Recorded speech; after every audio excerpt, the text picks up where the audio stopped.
Hey all welcome back to another mini vlog of day 44. ಈಗಂತೂ exams ಬಂದಿದೆ, ಮಕ್ಕಳಿಗೆ ಸ್ವಲ್ಪ ಓದೋದ್ರ ಮೇಲೆ ಕಾನ್ಸಂಟ್ರೇಟ್ ಮಾಡಿಸ್ತಾ ಇದ್ದೀನಿ. ನಾನು ಆಚೆ ಓಡಾಡೋದನ್ನು ಸ್ವಲ್ಪ ಕಡಿಮೆ ಮಾಡ್ಕೊಂಡಿದ್ದೀನಿ. ಲೈಕ್ ಸಂಜೆ ಹೊತ್ತು ಅಟ್ಲೀಸ್ಟ್ ಒಂದು 5 to 7ವರೆಗೂ ಅವ್ರನ್ನ ಕೂರಿಸಿ ಓದಿಸೋಣ ಅಂತ ಅಂದ್ಕೊಂಡಿದ್ದೀನಿ. ಇಲ್ಲ ಅಂತಂದರೆ ಹಾಗೆ ಬಿಟ್ಟರೆ ಅವ್ರು ಓದ್ತಾರೆ, ಒಂದೊಂದು ಸಲ ಓದಲ್ಲ. ಸೊ ನಾವು ಒಂಚೂರು ಕಾನ್ಸಂಟ್ರೇಟ್ ಮಾಡಬೇಕಾಗತ್ತೆ ಚಿಕ್ಕ ಮಕ್ಕಳಾಗಿರೋದ್ರಿಂದ. ಎನಿಹವ್ ಅವ್ರಿಗೆ ಎಕ್ಸಾಮ್ ಟೈಮ್ ಬಂತು ಅಂದರೆ ನಾವು ಕೂತ್ಕೊಂಡು ಓದಲೇಬೇಕು.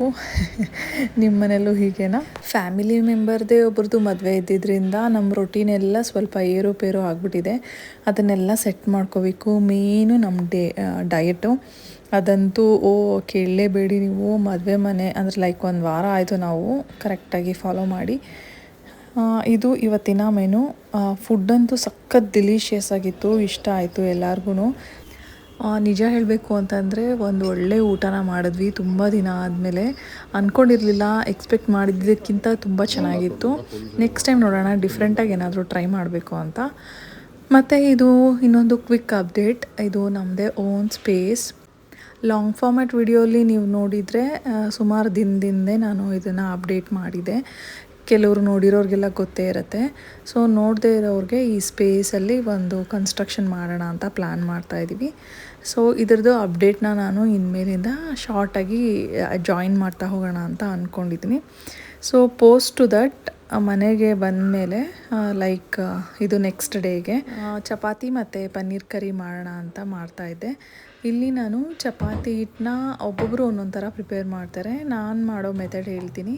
ಚಪಾತಿ ಹಿಟ್ಟಿಗೆ ಸ್ವಲ್ಪ ಉಪ್ಪು ಮತ್ತು ಆಯಿಲ್, ನಾವು ಯಾವುದು ಜನರಲಾಗಿ ಉಪಯೋಗಿಸ್ತೀವೋ ಕುಕ್ಕಿಂಗ್ ಆಯಿಲ್ ಮಿಕ್ಸ್ ಮಾಡಿಬಿಟ್ಟು ಇದರಲ್ಲಿ ಯಾವುದು ಲಮ್ಸ್ ಇರದಿರೋ ಥರ ನೀಟಾಗಿ ಇದನ್ನು ಪುಡಿ ಥರ ಮಾಡಿಕೊಂಡು ಅದಾದಮೇಲೆ ಇದಕ್ಕೆ ನೀರು ಹಾಕಿ ಮಿಕ್ಸ್ ಮಾಡ್ಕೊಳ್ತೀನಿ. ಪೂರಿಗೆ ಸ್ವಲ್ಪ ಗಟ್ಟಿ ಕಲಿಸ್ಕೊಂಡ್ರೆ ಚಪಾತಿಗೆಲ್ಲನೂ ಸ್ವಲ್ಪ ಸಾಫ್ಟಾಗಿ ಬರೋ ಥರನೇ ಮಾಡ್ಕೊತೀನಿ.